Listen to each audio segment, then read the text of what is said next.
Mel Brooks is an American film director, screenwriter, composer, lyricist, comedian, actor and producer. He is best known as a creator of broad film farces and comic parodies. He began his career as a stand-up comic and as a writer for the early TV variety show Your Show of Shows. He became well known as part of the comedy duo with Carl Reiner, the 2,000-year-old man. In middle age he became one of the most successful film directors of the 1970s, with many of his films being among the top 10 money-makers of the year that they were released. His most well-known films include The Producers, The 12 Chairs, Blazing Saddles, Young Frankenstein, Silent Movie, High Anxiety, History of the World, Part 1, Spaceballs and Robin Hood, Men in Tights. More recently he has had a smash hit on Broadway with a musical adaptation of his first film, The Producers. He was married to the actress Anne Bancroft from 1964 until her death in 2005. Brooks is on the short list of entertainers who have won an Emmy, a Grammy, an Oscar and a Tony Award. He received the 41st AFI Life Achievement Award in June 2013.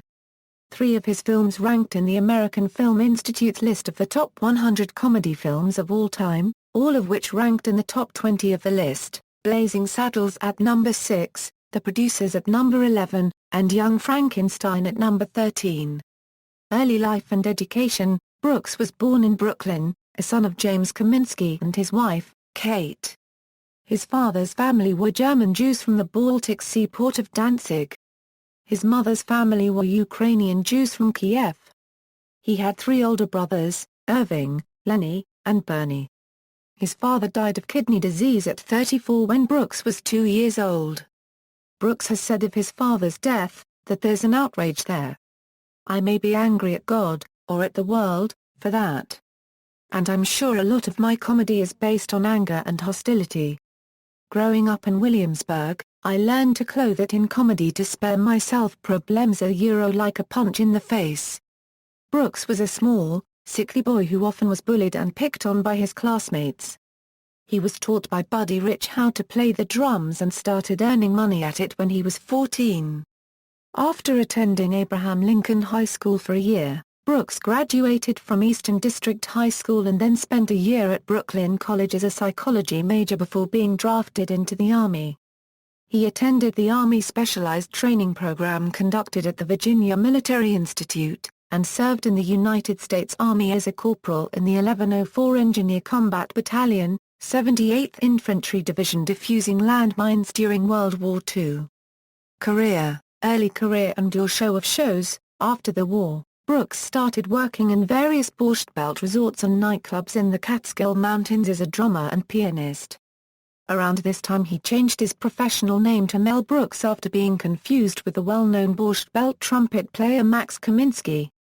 After a regular comic at one of the nightclubs was too sick to perform one night, Brooks started working as a stand-up comic, telling jokes and doing movie star impressions.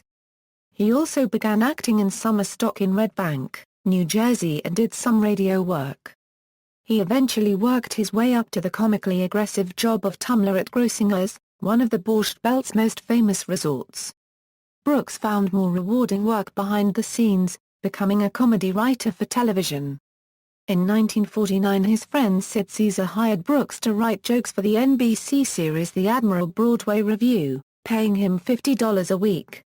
In 1950, Caesar created the revolutionary variety comedy series Your Show of Shows and hired Brooks as a writer along with Carl Reiner, Neil Simon, Danny Simon, and head writer Mel Tokin. The show was an immediate hit and has been influential to all variety and sketch comedy TV shows since. Carl Reiner, as creator of The Dick Van Dyke Show, based Maury Amsterdam's character Buddy Sorrell on Brooks. Likewise the 1982 film My Favorite Year is loosely based on Brooks's experiences as a writer on the show and an encounter with aging Hollywood actor Errol Flynn. Neil Simon's 1993 play Laughter on the 23rd Floor is also loosely based on the production of the show, and the character Iris Stone is based on Brooks. Your Show of Shows would end in 1954 when performer Imogene Coca left to host her own show. Caesar then created Caesar's Hour with most of the same cast and writers. Caesar's Hour ran from 1954 until 1957. In 1957, Brooks wrote the book for his first Broadway musical Shin Bone Alley. The 2,000-year-old man and Get Smart, Brooks and co-writer Reiner had become fast friends and began to casually improvise comedy routines when they weren't working. Reiner would play the straight man interviewer who would set Brooks up as anything from a Tibetan monk to an astronaut.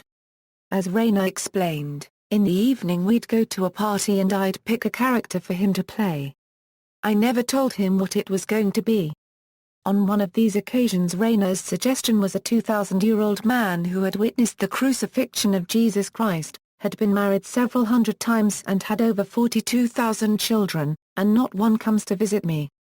At first Brooks and Reiner would only perform the routine for friends, but by the late 1950s it had gained a cult status in New York City.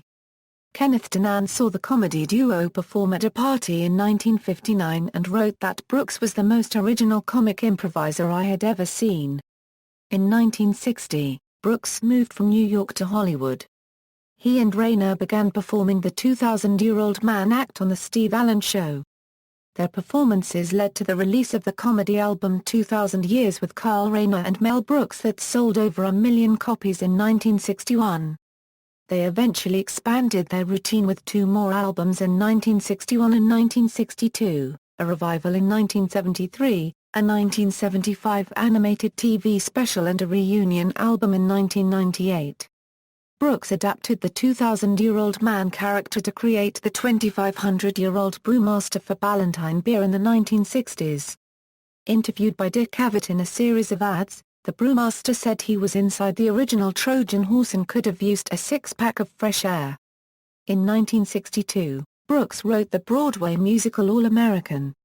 Brooks wrote the play with lyrics by Lee Adams, and music by Charles Strauss. The show starred Ray Bolger as a Southern science professor at a large university who uses the principles of engineering on the college's football team and the team begins to win games. The show was directed by Joshua Logan, whose script doctored the second act and added a gay subtext to the plot. The show ran for 80 performances and received 2 Tony Award nominations. In 1963, Brooks was involved in the animated short film The Critic, a satire of arty, esoteric cinema, conceived by Brooks and directed by Ernest Pintoff. Brooks supplied running commentary as the baffled moviegoer trying to make sense of the obscure visuals. The short film won the Academy Award for Animated Short Film. In 1965, Brooks teamed up with comedy writer Buck Henry to create a comedic TV show about a bumbling James Bond-inspired spy. Brooks explains, "I was sick of looking at all those nice sensible situation comedies. They were such distortions of life. I wanted to do a crazy, unreal comic strip kind of thing about something besides a family. No one had ever done a show about an idiot before. I decided to be the first." The show that Brooks and Henry created was Get Smart, starring Don Adams as Maxwell Smart, Agent 86. This series ran from 1965 until 1970, although Brooks was not involved with its production after the pilot episode. Get Smart was highly rated for most of its production and won 7 Emmy Awards, including Outstanding Comedy Series in 1968 and 1969. Brooks had married actress Anne Bancroft in 1964 and the two lived together in New York City. Early career as a film director, for several years Brooks had been toying with a bizarre and unconventional idea about a musical comedy of Adolf Hitler. Brooks explored the idea as a novel and a play before finally writing a script. Eventually he was able to find 2 producers to fund the show, Joseph E. Levine and Sidney Glazier, and made his first feature film, The Producers, in 1968. The film starred Zero Mostel, Gene Wilder, Dick Shawn, Kenneth Mars, Christopher Hewitt, Andrew copywriters Wout Zieners and Lee Meredith with music by John Morris. The Producers was so brazen in its satire that major studios would not touch it, nor would many exhibitors. Brooks finally found an independent distributor who released it as an art film, a specialized attraction. In 1968 Brooks received an Oscar for Best Original Screenplay for the film, beating such writers as Stanley Kubrick and John Cassavetes. The Producers became a smash underground hit, first on the nationwide college circuit, then in revivals and on home video. Brooks later turned it into a musical, which became hugely successful on Broadway, receiving an unprecedented 12 Tony Awards. With the moderate financial success of the film, the producers, Glazier, financed Brooks's next film in 1970, The 12 Chairs. Loosely based on a Russian 1928 novel The 12 Chairs by Ilfin Petrov about greedy materialism in post-revolutionary Russia, the film stars Ron Moody, Frank Langella and Dom DeLuise as three men individually searching for a fortune in diamonds hidden in a set of 12 antique chairs.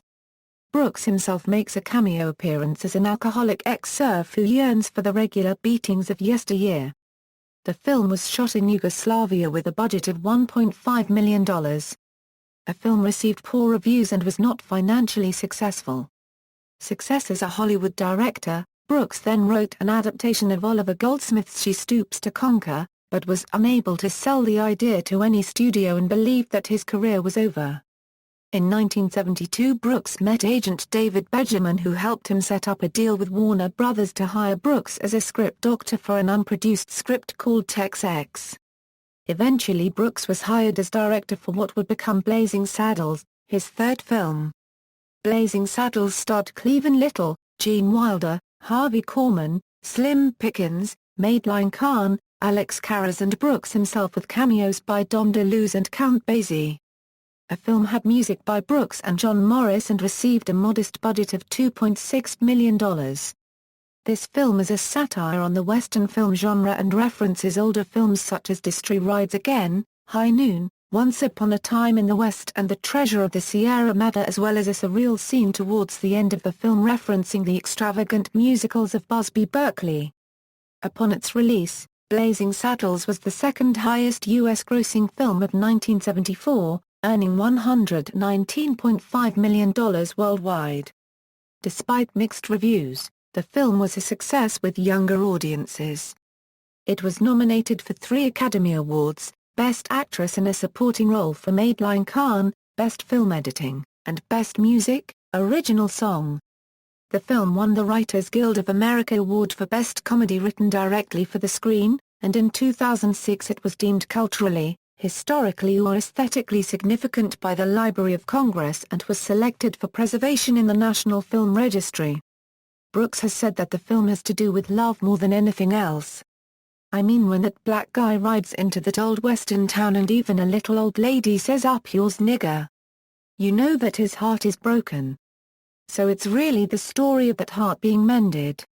When Gene Wilder replaced Gig Young as the Waco Kid, he did so only if Brooks agreed that his next film would be an idea that Wilder had been working on, a spoof of the old Universal Frankenstein films. After the filming of Blazing Saddles was completed, Wilder and Brooks began writing the script for Young Frankenstein and shot the film in the spring of 1974.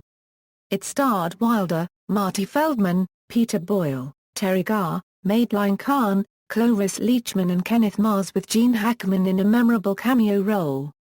Brooks likewise had a cameo role as the father of the little girl who befriended the monster. Composer John Morris again provided the music score, and Universal Monsters film special effects veteran Kenneth Strickfaden worked on the film. Young Frankenstein was the third highest grossing film domestically of 1974, just behind Blazing Saddles. It earned $86 million worldwide and received 2 Academy Award nominations, Academy Award for Writing Adapted Screenplay and Academy Award for Best Sound. It received some of the best reviews of Brooks's career, and even critic Pauline Kael liked the film, saying that Brooks makes a leap up as a director because, although the comedy doesn't build, he carries the story through. Brooks even has a satisfying wind-up, which makes this just about the only comedy of recent years that doesn't collapse. In 1975, at the height of his movie career, Brooks tried TV again with When Things Were Rotten, a Robin Hood parody that lasted only 13 episodes. Nearly 20 years later, in response to the 1991 hit film Robin Hood, Prince of Thieves, Brooks mounted another Robin Hood parody in 1993 with Robin Hood, Men in Tights. Brooks's film resurrected several pieces of dialogue from his TV series, as well as from earlier Brooks films. In 1976, Brooks followed up his 2 hit films with an audacious idea, the first feature-length silent comedy in 4 decades. Silent Movie was written by Brooks and Ron Clark, starring Brooks in his first leading role, Dom DeLuise, Marty Feldman, Sid Caesar, Bernadette Peters and, in cameo roles playing themselves, Paul Newman, Burt Reynolds, James Caan, Liza Minnelli, Anne Bancroft and ironically, Marcel Marceau, who uttered the film's only word of audible dialogue, "Non." Although not as successful as his previous 2 films, Silent Movie was a hit and grossed $36 million. Later that year Brooks was named number 5 on a list of the top 10 box office stars. In 1977, Brooks made a parody of the films of Alfred Hitchcock in High Anxiety. The film was written by Brooks, Ron Clark, Rudy DeLuca and Barry Levinson and was the first movie produced by Brooks himself. It starred Brooks, Madeline Kahn, Cloris Leachman, Harvey Korman, Ron Carey, Howard Morris and Dick Van Patten. The film satirizes such Hitchcock classic films as Vertigo, Spellbound, Psycho, The Birds, North by Northwest, Dial M for Murder and Suspicion. Brooks stars as Professor Richard H. Thorndike, a Nobel Prize-winning psychologist who also happens to suffer from high anxiety. The film was another modest hit for Brooks, earning $31 million and received mixed reviews. Later film career. By 1980, Siskel and Ebert called Mel Brooks and Woody Allen the 2 most successful comedy directors in the world today. America's 2 funniest filmmakers. That year, Brooks produced the dramatic film The Elephant Man. Knowing that anyone seeing a poster reading Mel Brooks presents The Elephant Man would expect a comedy, he set up the company Broadway Films. Broadway Films has since produced a number of non-comedy films, including David Cronenberg's The Fly, Frances, and 84 Charing Cross Road, starring Anthony Hopkins and Anne Bancroft, along with comedies, including Richard Benjamin's My Favorite Year, which was partially based on Mel Brooks's real life. Brooks sought to purchase the rights to 84 Charing Cross Road for his wife, Anne Bancroft, for many years. He successfully obtained the rights to the movie and presented them to her as an anniversary gift. In 1981, Brooks joked that the only genres that he had not spoofed were historical epics and biblical spectacles. History of the World Part 1 was a tongue-in-cheek look at human culture from the dawn of man to the French Revolution. The film was written, produced and directed by Brooks with narration by Orson Welles. It starred Brooks, Dom DeLuise, Madeline Kahn, Harvey Korman, Cloris Leachman, Ron Carey, Gregory Hines, Mary Margaret Humes, Pamela Stevenson, Spike Milligan, Sid Caesar and John Hurt. This film was another modest financial hit, earning $31 million. It received mixed critical reviews. Critic Paul Inkel, who for years had been critical of Brooks, said, "Either you get stuck thinking about the bad taste or you let yourself laugh at the obscenity and the humor as you do Buñuel's perverse dirty jokes." As part of the film's soundtrack, Brooks, then aged 55, recorded a rap entitled It's Good to Be the King, a parody of Louis XVI and the French Revolution co-written by Pete Wingfield. It was released as a single and became a surprise dance hit in the United States. In 1983 Brooks produced and starred in a remake of the classic 1942 Ernst Lubitsch film. To Be or Not to Be was directed by Alan Johnson and starred Brooks, Anne Bancroft, Charles Durning, Tim Matheson, Jose Ferrer and Christopher Lloyd. The film was not a financial success, earning only $13 million, but garnered international publicity by featuring a controversial song on its soundtrack To Be or Not to Be, satirizing German society in the 1940s with Brooks playing Hitler. Borrowing heavily musically from It's Good to Be the King, it was still an unlikely hit, peaking at number 12 on the UK singles chart in February 1984 and number 3 on the Australian singles chart that same year. The second movie Brooks directed in the 80s came in 1987 in the form of Spaceballs, a parody of science fiction, mainly Star Wars. The film starred Bill Pullman, John Candy, Rick Moranis, Daphne Zuniga, Dick Van Patten, Joan Rivers, Dom DeLuise and Brooks himself. In 1989, Brooks made another attempt at television success with the sitcom The Nut House, which featured Brooks regulars Harvey Korman and Cloris Leachman and was originally broadcast on NBC. But the network only aired 5 of the 11 episodes produced before canceling the series. In the 1990s, Brooks directed Life Stinks, Robin Hood, Men in Tights, and Dracula, Dead and Loving It. People magazine suggested that anyone in a mood for a hearty laugh couldn't do better than Robin Hood, Men in Tights, which gave fans a classic parody of Robin Hood. Like Brooks's other films, the film is filled with classic one-liners, and even the occasional breaking of the fourth wall. Robin Hood, Men in Tights was Brooks's second time exploring the life of the infamous Thief of Hearts, the first, as mentioned above, having been with his 1975 TV show, When Things Were Rotten. Life Stinks was a financial and critical failure, but is notable as being the only film that Brooks directed that is neither a parody nor a film about other films or theatre. It is also notable as being Brooks's last leading role in a film. Brooks also had a vocal role in the 2005 animated film Robots.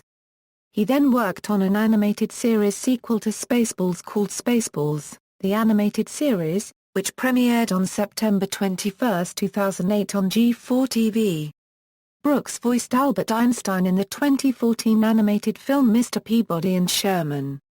Musicals. One of his most recent successes has been the transference of his film The Producers to the Broadway stage. The show broke the Tony record with 12 wins, a record that had previously been held for 37 years by Hello, Dolly! At 10 wins. Such success translated to a big-screen version of the Broadway adaptation remake with actors Matthew Broderick and Nathan Lane reprising their stage roles, in addition to new cast members Uma Thurman and Will Ferrell in 2005. In early April 2006, Brooks began composing the score to a Broadway musical adaptation of Young Frankenstein, which he says is perhaps the best movie he ever made. The world premiere was performed at Seattle's Paramount Theatre, between August 7, 2007, and September 1, 2007, after which it opened on Broadway at the former Foxwoods Theatre, New York, on October 11, 2007. It earned mixed reviews from the critics. Brooks joked about the concept of a musical adaptation of Blazing Saddles in the final number in Young Frankenstein, in which the full company sings, "Next year, Blazing Saddles." In 2010, Mel Brooks confirmed this, saying that the musical could be finished within a year. No creative team or plan has been announced. He confirmed this again in 2011, on the HBO special Mel Brooks and Dick Cavett Together Again. Legacy. Brooks is one of the few artists who have received an Oscar, Emmy, Tony, and Grammy. He was awarded his first Grammy for Best Spoken Comedy Album in 1999 for his recording of The 2,000-Year-Old Man in the year 2000 with Carl Reiner. His 2 other Grammys came in 2002 for Best Musical Show Album for the soundtrack of The Producers and for Best Long-Form Music Video for the DVD recording The Producers, a musical romp with Mel Brooks. He won his first of 4 Emmy Awards in 1967 for Outstanding Writing Achievement in Variety for a Sid Caesar special and went on to win 3 consecutive Emmys in 1997, 1998, and 1999 for Outstanding Guest Actor in a Comedy Series for his role of Uncle Phil on Mad About You. He won his 3 Tony Awards in 2001 for his work on the musical, The Producers for Best Musical, Best Original Musical Score, and Best Book of a Musical. Additionally, he won a Hugo Award and a Nebula Award for Young Frankenstein. In a 2005 poll to find the comedian's comedian, he was voted number 50 of the top 50 comedy acts ever by fellow comedians and comedy insiders. 3 of Brooks's films are on the American Film Institute's list of funniest American films: Blazing Saddles, The Producers, and Young Frankenstein. Brooks developed a repertory company of sorts for his film work. Performers with 3 or more of Brooks's films to their credit include Gene Wilder, Dom DeLuise, Madeline Kahn, Harvey Korman, Cloris Leachman, Ron Carey, Dick Van Patten and Andra copywriters Voutsinas. Dom DeLuise appeared in 6 of Brooks's 11 original films, the only person with more appearances being Brooks himself. Brooks and his wife Anne Bancroft acted together in Silent Movie and To Be or Not to Be, and Bancroft also had a bit part in the 1995 film Dracula, Dead and Loving It. Years later, the couple appeared as themselves in the fourth season finale of Curb Your Enthusiasm, spoofing the finale of The Producers. It is reported that Bancroft encouraged Brooks to take The Producers to Broadway, where it became an enormous success. In interviews broadcast on WABC Radio, Brooks has discussed with NYC radio personality Mark Simone the possibilities of turning other works from his creative oeuvre into future musical productions. Specifically, in a conversation airing March 1, 2008, he and Simone speculated on what show tunes might be incorporated into a theatrical adaptation of the Get Smart property. On December 5, 2009, Brooks was one of 5 recipients of the 2009 Kennedy Center Honors at the John F. Kennedy Center for the Performing Arts in Washington, D.C. On April 23, 2010, Brooks was awarded the 2406th star on the Hollywood Walk of Fame. The American Film Institute presented Brooks with its highest tribute, the AFI Life Achievement Award, in June 2013. Personal life. Brooks was married to Florence Baum from 1951 to 1961. Their marriage ended in divorce. Mel and Florence had 3 children, Stephanie, Nikki, and Eddie. Brooks was married to the actress Anne Bancroft from 1964 until her death from uterine cancer on June 6, 2005. They met at a rehearsal for the Perry Como variety show in 1961 and married 3 years later, August 5, at the Manhattan Marriage Bureau. Their son, Max Brooks, was born in 1972. In 2010, Brooks credited Bancroft as being the guiding force behind his involvement in developing The Producers and Young Frankenstein for the musical theater, citing an early meeting as from that day, until her death on June 5, 2005, we were glued together. Regarding religion, Brooks has stated, "I'm rather secular. I'm basically Jewish. But I think I'm Jewish not because of the Jewish religion at all." Work. Writer-director.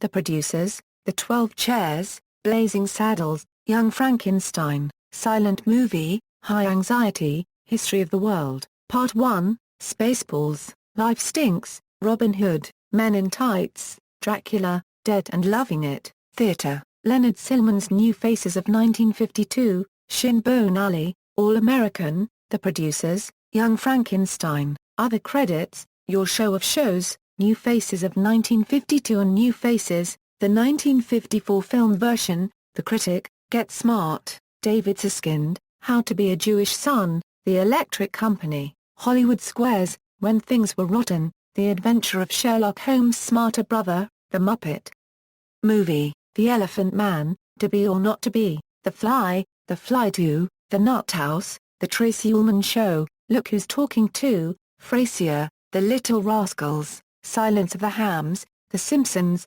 Caesar's Writers, Mad About You, The Prince of Egypt, Sweethearty, It's a Very Merry Muppet Christmas Movie, The Adventures of Jimmy Neutron, Boy Genius, Season 2, Jakers. The Adventures of Piggly Winks, Curb Your Enthusiasm, Season 4, Robots, The Producers, Spaceballs, The Animated Series, Get Smart, The 2000-Year-Old Man, The Complete History DVD, Mel Brooks and Dick Cavett Together Again, Mel Brooks Strikes Back, Comedians in Cars Getting Coffee Episode 9, Mr. Peabody and Sherman, Collaborations, Acting. Brooks had cast certain actors in more than one of his films. Mel Brooks appeared in all of his films except for The Producers and Young Frankenstein. Other notes and references. Further reading, Adler, Bill, and Jeffrey Feynman. Mel Brooks, The Irreverent Funny Man. Chicago, Playboy Press, 1976. Crick, Robert A. The Big Screen Comedies of Mel Brooks, Jefferson, North Carolina, McFarland, 2002. ISBN 978-0-7864-1033-0, Holtzman, William. Seesaw, A Dual Biography of Anne Bancroft and Mel Brooks, Garden City, New York, Doubleday, 1979. ISBN 978-0-3851-3076-9, Parrish, James Robert. It's Good to Be the King, The Seriously Funny Life of Mel Brooks, Hoboken, New Jersey, Wiley, 2007. ISBN 04717-5267-7. Simmons, Alex. Mel Brooks in the Cultural Industries, Survival and Prolonged Adaptation. Edinburgh, Edinburgh University Press, 2012. ISBN 978-0-7486-4958-7, Yakawar, Morris. Method in Madness, The Comic Out of Mel Brooks. New York, St. Martin's Press, 1981. ISBN 978-0-3125-3142-3, external links, melbrooks.com official website, Mel Brooks at the Internet Movie Database, Mel Brooks at the Internet Broadway Database, Mel Brooks, Box Office Data Movie Director at the Numbers, Mel Brooks, Box Office Data Movie Star at the Numbers, The Films of Mel Brooks, video compilation of film clips, 5 minutes, interview with Brooks on NPR's Fresh Air, TonyAwards.com interview with Mel Brooks at Tony Awards site, interview with Mel Brooks biographer James Robert Parrish, photographs and literature, Mel Brooks at Emmys.com.